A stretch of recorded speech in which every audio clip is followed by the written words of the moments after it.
So after that little sneak peek, let's take a look at my experience at the 2025 Mclaren Vale Marathon Festival. So let's talk about the lead up. So my goal for the marathon has always been, has been to break 2 hours and 50 minutes. But as the event got a little bit closer, I started getting those doubts. Also, not being someone who competes all that often, I think I do 3 or 4 events a year, and those events aren't the same distance either. So you kind of get one crack at each event every year, at each distance. Sorry, and so there's a bit of pressure on there. But when for people who do run, you'll know that the difference between training and an event is huge as far as the energy that you seem to find. The times are completely different. The effort that would take me to run one pace in training is completely different to what you would expect to be able to do in an event, and so that's something you always got to keep an eye on. And the doubts crept in really quickly as the event started getting closer and closer. So instead of going for a sub 250, I thought, oh well, let's go for a sub 252, which is 4:05 pace per k,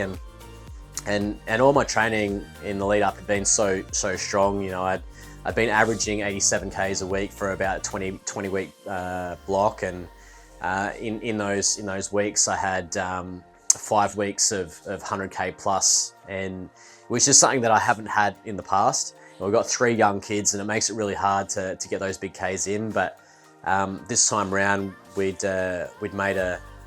made a bigger effort to get those k's in, and a big shout out to my wife for taking the kids to park run in the morning and meeting me there, so I could actually get my longer runs in on a Saturday morning as well. So yeah, the training had gone well. I did suffer from 2 bouts of gastro within 8 to 9 weeks of the event, and the last 4 weeks before a marathon is always touchy. You don't want to talk to people. You're trying to work out how on earth you could possibly get sick. How can we stuff this up? How can we ruin the training? But we crossed my fingers, and every time I heard someone cough or someone sniffle, I moved to the other corner of the room and made sure that I was nowhere near them. And fortunately, I didn't get sick. So we got into the Airbnb. So my wife and I organised an Airbnb at Scenic Beach. Beautiful Airbnb. Great location. We got there on the Friday, and we were meeting up with 3 other couples who were going to join us there. So another couple joined us that night, and the other 2 the following day. And we decided to head out to Aldinga Beach park run that next morning, and just a bit of a shakeout run, and just enjoy what Saturday had to offer. You know, no kids, and just relax as much as possible. So we did that, and as the day got on, the other couples joined us. Once they got there around lunchtime, I filled up my bottles of Tailwind, something that Run DNA suggested. So they've been kind enough to support Flexi PT as a business and our clients. So I went in there, told them my goals when I was getting my shoes, and I told them I'm not great with gels, and I said I do have the opportunity to have bottles on the side of the road, and they said, yeah, great. Tailwind's the way to go. So I tried a couple of flavors and ended up with the lemon flavor, which it is salty, and as the run got on, that's all I could taste was salt. But man, it did the trick for most of it anyway. So yeah, chucked them out. We went to a winery. We had lunch there. Some of the guys who weren't running the next day decided to kick on and try a few other places. For those of us that were running, however, we decided to head back to the Airbnb, put the feet up, put my bib on my race uniform, and then have a big bowl of pasta for dinner, and then get cracking the next. So the next morning I could barely sleep, and that's the case with most marathons and most race days. Is your sleep the night before is terrible. Your mind's racing 100 miles an hour, and you just kind of want to get out there and almost get it over and done with. But no, I was very much looking forward to it. I was up every hour on the hour, and then eventually at about 10 to 5, I said, stuff it. I popped in the shower, chucked on some really warm clothes, chucked the noise cancelling headphones on, and I went out for a walk and got myself pumped up. And the key, I guess, is to find that right balance. You don't want to be too excited because you're burning through energy, and you don't want to be too flat either, because if you're too flat, then you just don't get that performance out of your body. And had you asked me the day before whether I was happy with an 8 a.m. start instead of a 7 a.m., I would have said no. I would have preferred to be out and done by 10 o'clock or whatever, rather than 11 when the sun could have been up. Had you asked me whether I'd be happy starting with the half marathoners at the same time, of which there were 1,200, almost 1,300 on the day, I would have said no, because you just don't know who you're competing against. But as the within a K and a half of starting the event, I thought, you know what, starting with a half marathoners is great. They're gonna pull me along. There's always going to be someone around for at least the first 21 Ks. It's going to make it go much quicker. And then you had the 8 o'clock start, which gave me an extra hour's sleep. So both those things worked out really well, and the weather held up, and it was a great morning for it. So within about a K and a half, I was joined by a guy named Steve, and I hadn't met Steve before, but he asked what pace I was running, and I told him I was looking around the 4:02 to 4:05 pace, and he said, great, that's what he's going for. He said, let's work together, and we did. So we let people go past us, we passed other people, but we tried to maintain a solid pace. Now, unfortunately, we weren't great at hitting the 4:05 pace. We did everything but. So we were 4:02, 4:03. We hit a few 3:58s, 3:59s, and each time we did that, we both went, oof. You hear a beep on the other person's watch, and you wait for the response, and yeah, we knew straight away, yep, maybe we're going out a bit quick. But we both felt pretty good, and Steve only had the half to go, so we kind of powered on, and I said, look, as we get to this big hill, there's a 2K stretch where the course goes up 60 meters. I said, well, I'm looking about 4:10, 4:15, and he said, that's perfect, that's what I'll do as well.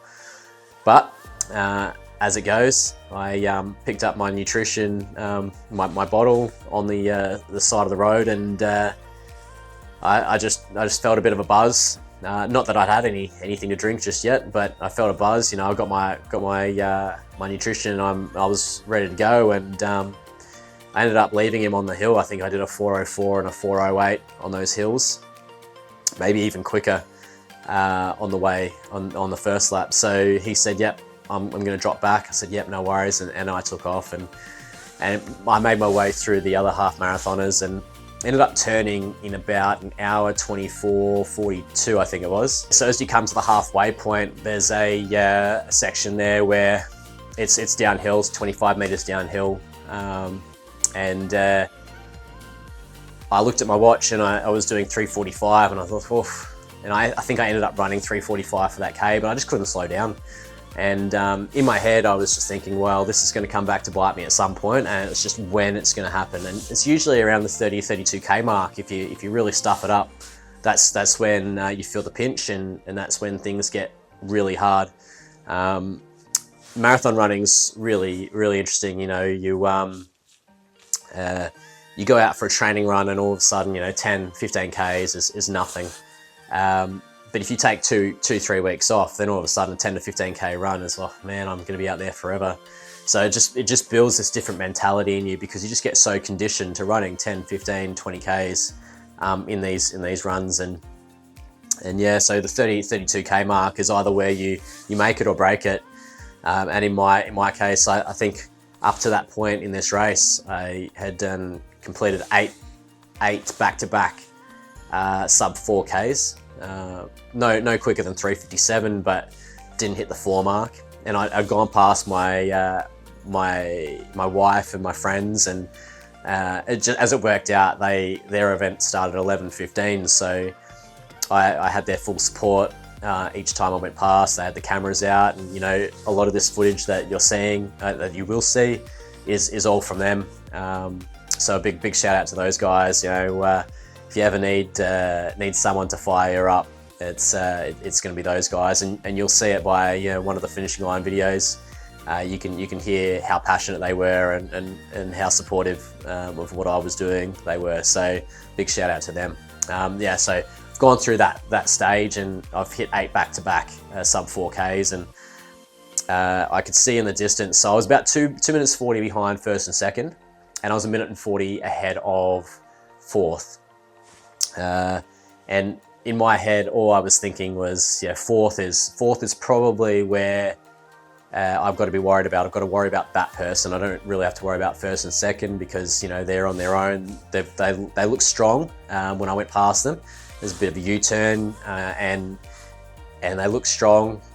So I just figured that it was going to be out of me and fourth place to see who got that final spot on the podium. As you make your way down the road, I've got the map up. I'll put the map up on the screen for you, and you turn right, and it's a very gradual climb, very gradual. For whatever reason, both times we went quicker on the way up than we did on the way back. So maybe it wasn't a climb, I don't know, but it was a 5K out and back. So we got up to the top there. I've done the U-turn, and at this point I'm 2 minutes behind first and second, and they're starting to slow. So I'm thinking, okay, well, this has been interesting. Maybe I can pin my thoughts on those guys and hopes on maybe snatching a second place and guaranteeing a podium rather than worrying about what's going on behind me. Again, you can't really control what's out of your control. You've just got to run with it, I guess, and so to speak. But the guy behind me was about 3.5 minutes behind, and he wasn't looking as strong. But I thought, well, if I've put 2 minutes into him in 10Ks, I think I'm going to be okay. As it turned out, he didn't even finish fourth. So as we made our way down to the crossroad section as to where we just turned right, I had just constantly been pulling these guys back, not running any quicker, just maintaining. But I think they were starting to struggle. That was about the 32K mark, 33K mark, and at 34Ks I moved into second, and I went straight past him. Maybe he'd gone out a little bit too quick, not sure, but from that moment on, I think I put an extra 8 minutes with, I think, 7 or 8Ks to go. I put in 8 minutes to him, so he was running 5-minute pace at that point. So really struggling there, and I grabbed my bottle and went after the guy in front, and I thought, well, if I can get in with 2 or 3Ks to go, then I'm looking pretty good. But before we even got to the top of the hill, I passed him. And just looking at the Strava afterwards, I was something like 20 or 30 seconds ahead, quicker than him each K going up that hill, and I think that was what helped me out there. So gone past him, we turned left, and it's a downhill, and all I'm thinking of is rather than now thinking about my time and thinking about all that positive stuff, I'm starting to think negatively. Don't let him pass you. Don't let him catch you. You can't let this one slip. How many opportunities are you ever going to be in this position ever again? And every time I looked behind, he dropped back a little bit further. As I found out later, it was about 5-10 seconds per K that I was dropping in by. At that moment I started to cramp. So running about 10 Ks to go, I started to, for the first time, feel a little bit weakness in my legs. So this is only my third marathon, but in my first marathon, I had a full body cramp with 700 meters to go. It was the worst experience of my life. Just standing there, not sure exactly what I could do to move, but I could see the finishing line. And I was very wary that was going to happen at the wrong moment in this one. So yes, some slight cramping in the adductors every time I turned around or every time I made a different movement. And that's bound to happen if you're doing the same movement for 2 hours and 30 minutes, 2 hours 20 minutes, 2 hours 30 minutes. and then you throw in something different, then the body's going to be asking questions of you. And in this case, it was me turning around and having a look over my shoulder, which I hadn't done for the 2 hours and 20 minutes, because what's the point? Whereas now I had something to be thinking about behind me. So I got to the bottom of that little descent, and so now we've got about 3 or 4 k's to go, and we turn left, and it's a nice climb, followed by another nice climb on main road in Mclaren Vale. But once you get to that point, it's you get to the top, it's all downhill. So I had the bikes with me at that point. I'd taken a few quick looks over my shoulder just to see if there was anyone there, and I couldn't see anyone. But when I asked the bike rider, he said, nah, there wasn't anyone there. And I actually got to enjoy the last 800-900 meters, and anyone who's asked me since, it's kind of like a victory lap for 800 meters. As 800 meters out, there was a few people on the sidelines, clapping and supporting and saying congratulations and all this kind of stuff. And 600 meters, the barriers were out there, and there were two people deep, and 300, 400, 500 meters, you can hear the MC over the microphone, encouraging everyone to get behind me. And now we're 3, 4, 5 deep, and the cattle bells, and in the video you'll hear my team, or my crew. They were going absolutely nuts, and I was looking for them. I really was, and I couldn't spot them. And you can see they were right in front of me the entire time. But yeah, I just couldn't see them, and they thought I had seen them, because I've given it the finger in the air kind of thing. But nah, unfortunately I hadn't. But it was just one of those moments. And then breaking the tape is something that if I never get to do again, at least I can say that I've done it once, and is a really cool moment. So a big thanks to everyone for making the event possible. It's definitely going to be something that I aim to do every single year. Great Southern Runs does a great job every event they do, so we've got another one later this year that I'm going to. It's Victor Harbour Half Marathon in December, and just a big shout out to everyone who ran, everyone who did their first marathon, everyone who did their first 5K. We had, the kids had a I think it was a 2K dash. Just these events, you see everyone come out and everyone give it a go, and that's what it's all about. It's just about giving it a go. So if these events are putting you off because you're thinking, oh, there's a lot of people and it's all serious, it's not. I personally wasn't serious about going out to win, and I had no issues at any point throughout the run. Every time I was passing a half marathoner on there, as they were on my second lap, as they were coming towards the finish, it's always, I think it's always important to support them, say words of encouragement. They're struggling just as much as everyone else is, and it doesn't really matter what pace everyone does it at. It's their fastest, and I try to drum that into my clients. You compare yourself to yourself, no one else. But yeah, that's it from me. I think I'm gonna throw a whole heap of photos and videos in this clip, and you can experience, hopefully, what I experienced through the eyes of other people. So yeah, thanks for watching, guys. They handed that to the kids. Oh!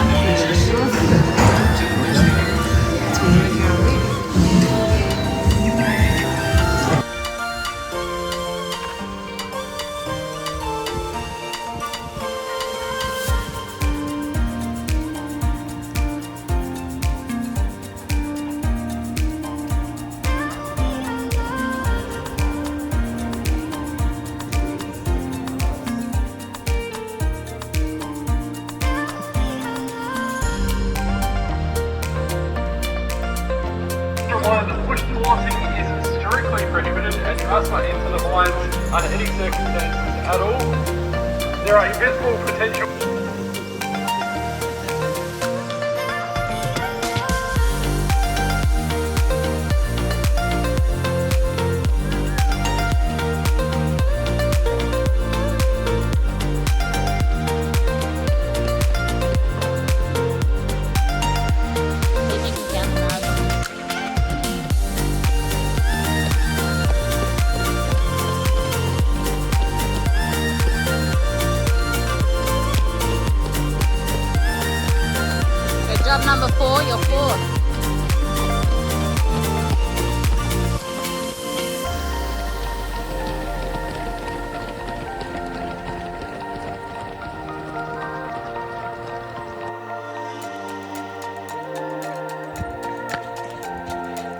Come on.